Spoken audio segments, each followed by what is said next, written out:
Cerbung Cerita Bersambung Episode 1. Presiden turun dari mobil dinas.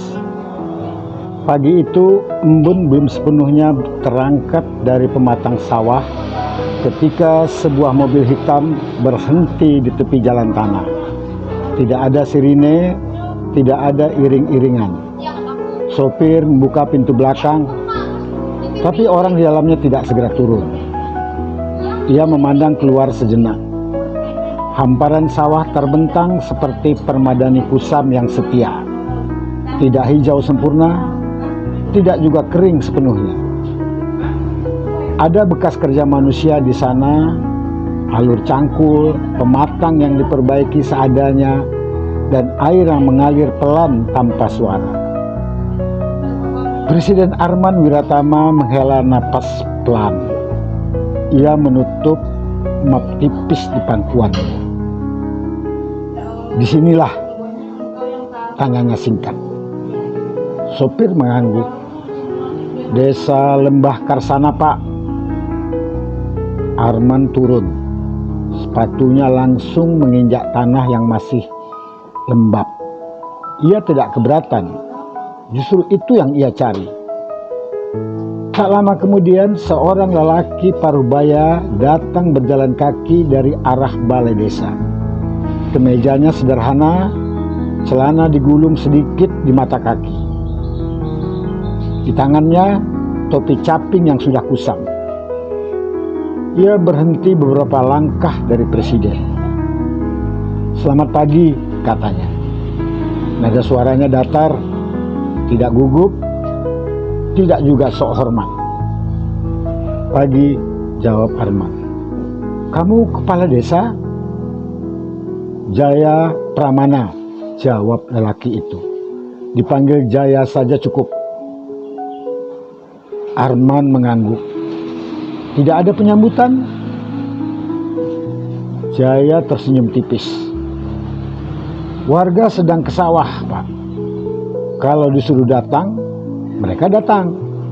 Tapi mereka tidak suka meninggalkan kerja." Arman tertawa kecil. "Bagus. Saya juga tidak suka acara." Mereka berjalan beriringan menyusuri pematang. Tidak ada ajudan, tidak ada kamera. Hanya dua orang yang sama-sama terbiasa diam. "Pak Presiden," kata Jaya setelah beberapa saat, "biasanya yang datang ke desa membawa rencana." "Saya membawa waktu," jawab Arman. "Rencana bisa menyusul." Jaya mengangguk pelan. Ia paham maksud kalimat itu. Mereka berhenti di sebuah titik di mana air sawah mengalir kecil melalui parit tanah. Jaya jongkok, menciduk air dengan tangan. "Airnya keruh," katanya, "tapi masih bisa dipakai." Arman ikut jongkok.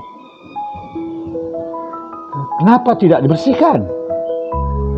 Jaya tersenyum lagi. "Sudah lama keruh, Pak. Kalau dibersihkan pelan-pelan, lama. Kalau dikuras, sawah mati." Arman terdiam. Ia menatap air itu lebih lama dari yang perlu. "Berapa orang di desa ini?" tanyanya. 1.200 jiwa, jawab Jaya. "Yang muda banyak di kota."